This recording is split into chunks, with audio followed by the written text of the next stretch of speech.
लल्ला, बच्ची तो अपनी ही है। उपरोक्त वाक्य हमारे आपके एवं प्राणी मात्र के भाग्य विधाता अकारण दयालु श्री सद्गुरु जी महाराज के मुखारविंद से निकले हुए हैं। इन शब्दों को श्री आराध्य देव जी ने कब, क्यों एवं किस लिए प्रयोग किया, वह इस कृपा प्रसंग को पढ़ने के बाद स्वतः स्पष्ट हो जाएगा। अपने आदरणीय भाई बहनों एवं अपने श्री चरणों में श्रद्धा वृद्धि हो, इसी आशा को निमित्त बनाकर इस कृपा प्रसंग को लिपिबद्ध करने का प्रयास किया जा रहा है। प्रसंग बहुत समय पूर्व का है। उस समय हमारे परम आदरणीय गुरु भाई श्री B.N. भारद्वाज जी एयर इंडिया के एयर कमांडो के पद पर देश की राजधानी दिल्ली में कार्यरत थे तथा श्री गुरुदेव भगवान के श्री चरणों में उनकी अनन्य निष्ठा थी।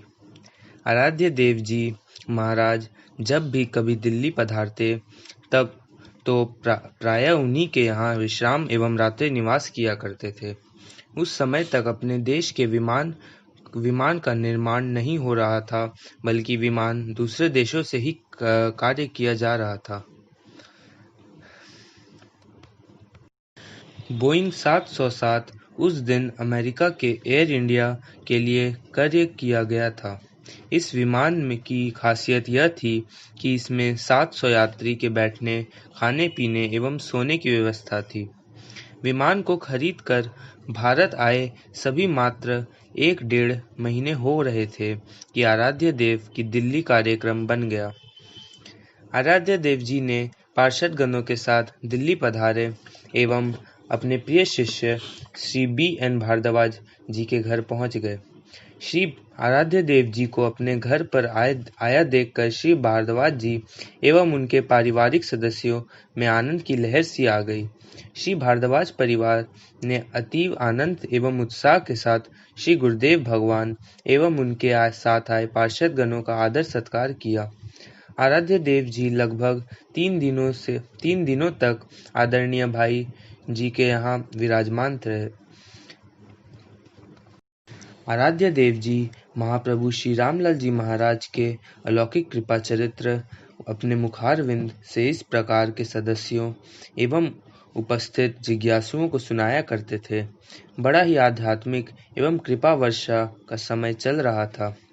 इसी दौरान आदरणीय भारद्वाज जी के मन में यह भाव आया कि श्री गुरुदेव भगवान को यह नई जहाज दिखलाता हूँ तो हमें काफी प्रसन्नता होगी। संकोचवश वे श्री गुरुदेव भगवान से यह निवेदन नहीं कर पा रहे थे। उनके मन में इस निमित्त प्रार्थना करने की कई बार कोशिश किए, परंतु असफल रहे। अंतर्यामी श्री गुरुदेव भगवान ने अनंत दूसरे दिन उनसे पूछ ही लिया, लल्ला कहो, क्या कहना चाहते हो, स्पष्ट बतलाओ। मैं जब से तुम्हारे घर पर आया हूँ, यह देख रहा हूँ कि तुम कुछ कहना चाहते हो, परंतु संकोचवश नहीं कह पा रहे हो। अब तुम मेरी आज्ञा मानकर अपने मन में भाव बतलाओ। श्री गुरुदेव भगवान की आज्ञा सुनकर श्री भारद्वाज जी ने प्रार्थना किया, हे भगवान, हमारे देश में विदेश से खरीद कर बोइंग 707 विमान पहली बार आया है एवं मेरी हार्दिक इच्छा है कि आप उस जहाज में एक बार दाखिल हों। आपकी कृपा से इस समय उस एयरपोर्ट पर मैं ही इंचार्ज हूँ। यह मेरी आपसे प्रार्थना है। उनके मन के पवित्र भावों को सुनकर आराध्य देव ने अपने मुखारविंद से कहा, अच्छा लल्ला, यह बात तुम्हें हमसे पहले ही बता देनी चाहिए। खैर कोई बात नहीं, हम कल ही तुम्हारे साथ बोइंग 707 विमान देखने को अवश्य एयरपोर्ट चलेंगे। आराध्य देव के मुखारविंद से अपनी मनोवांछित बात सुनकर आदरणीय भारद्वाज जी के मन में आनंद की लहर सी उठ गई एवं वे खूब शान शौकत से एयरपोर्ट ले जाने तथा ले आने का कार्यक्रम में लवलीन हो गए। अगले दिन आराध्य देव जी महाराज ने नैतिक कार्यक्रम से निवृत्त होकर श्री प्रभु जी की आरती की। तदंतर श्री गीता पाठ किया एवं उसके बाद पाठ किए गए अध्याय का रहस्य उपस्थित जिज्ञासुओं को सरल सुबोध भाषा में समझाया। इसके बाद महाप्रभु जी महाराज को भोग लगाने के बाद भोजन किया एवं उसके बाद थोड़ा आराम किया। दोपहर बाद अपने पार्षद गणों के साथ कार द्वारा आदरणीय भारद्वाज जी के साथ विमान देखने के निमित्त एयरपोर्ट पहुंच गए। श्री भारद्वाज जी ने आगे आगे चलकर आराध्य देव एवं उनके साथ आए पार्षद गणों का मार्ग संकेत किया। श्री भारद्वाज जी की अगुवाई में श्री गुरुदेव भगवान ने अपने पार्षद गणों के साथ जहाज के अंदर प्रवेश किए। जहाज के अंदर जाकर आराध्य देव जी ने भाई श्री भारद्वाज जी से अपने मुखारविंद से कहा, लल्ला, निश्चय ही जहाज देखने लायक है एवं तुमने यह जहाज हमें दिखाकर बड़ा अच्छा कार्य किया है। श्री गुरुदेव जी महाराज ये वाक्य कह रहे थे एवं धीरे धीरे जहाज को देखते हुए उसके अंदर आगे बढ़े जा रहे थे।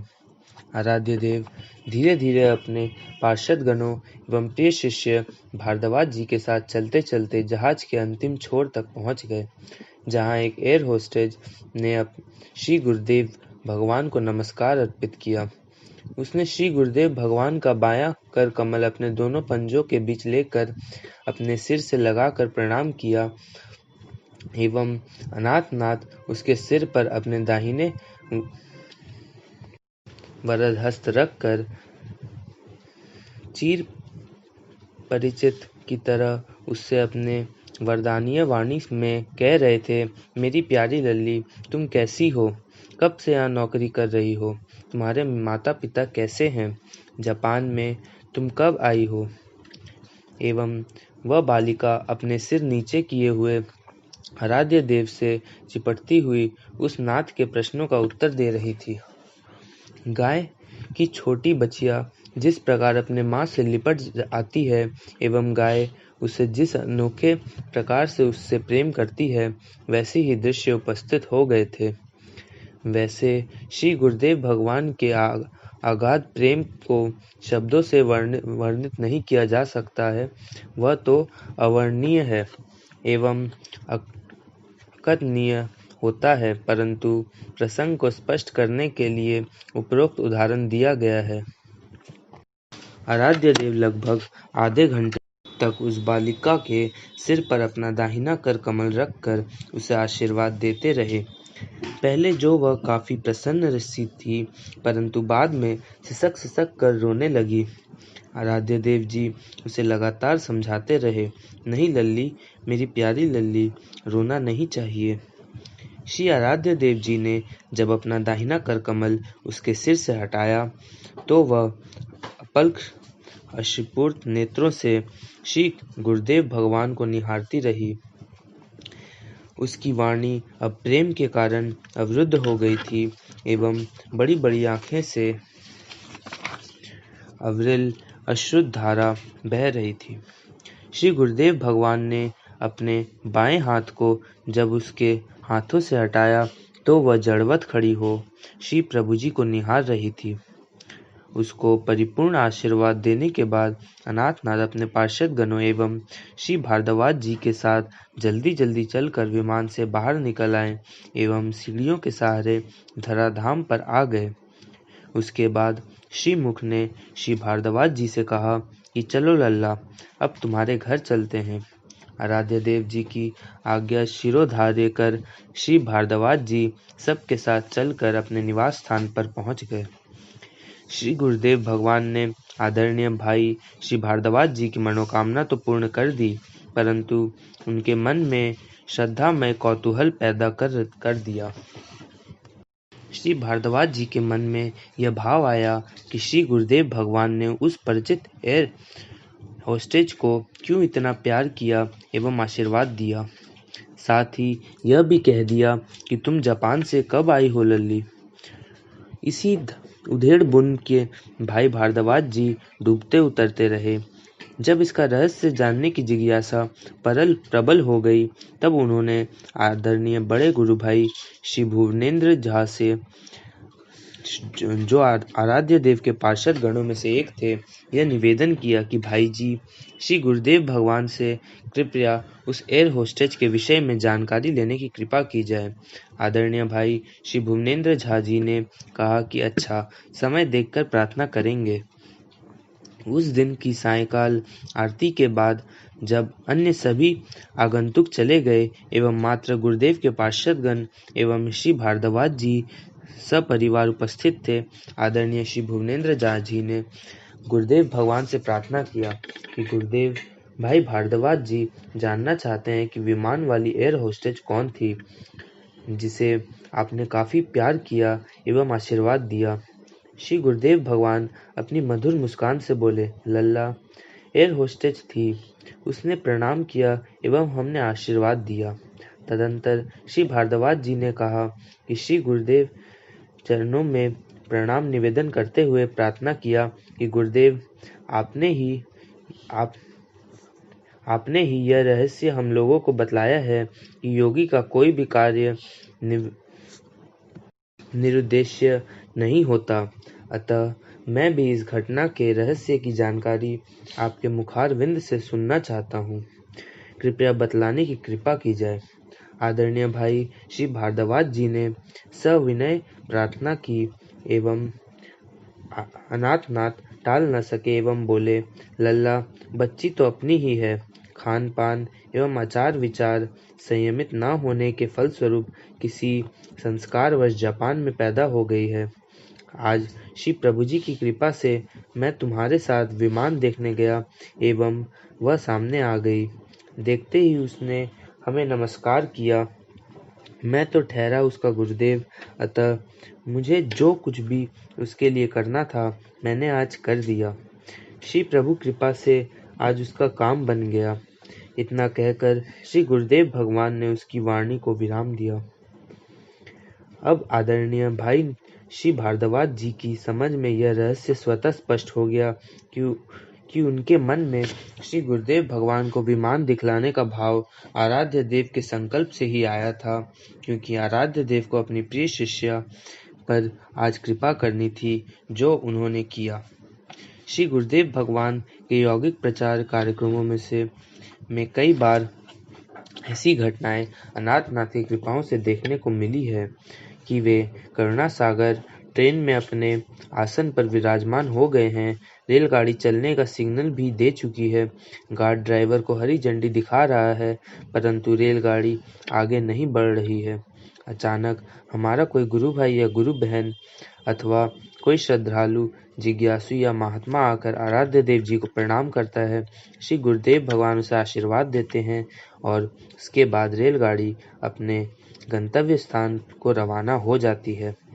वाराणसी मंडल के आदरणीय गुरु भाई बहन आराध्य देव जी के दर्शनार्थ मुगल सराय स्टेशन के प्लेटफॉर्म नंबर 3 पर उपस्थित थे। श्री गुरुदेव भगवान कलकत्ता के योग प्रचार कार्यक्रम संपन्न कर कालका मेल से वापस श्री सिद्ध गुफा सवाई धाम जा रहे थे। कालका मेल मुगल सराय स्टेशन के प्लेटफॉर्म नंबर 3 पर आ गई। सभी उपस्थित गुरु भाई बहन ने गगनभेदी जयकारों के साथ उनका स्वागत किया एवं माल्यार्पण किया। श्री गुरुदेव भगवान ने बारी बारी से सभी को आशीर्वाद दिया एवं फिर सामूहिक आशीर्वाद भी दे चुके। कालका मेल ट्रेन के जाने का समय भी हो गया, परंतु वह गाड़ी चलने की सब प्रक्रिया पूर्ण कर चुकी अपने स्थान पर खड़ी रही।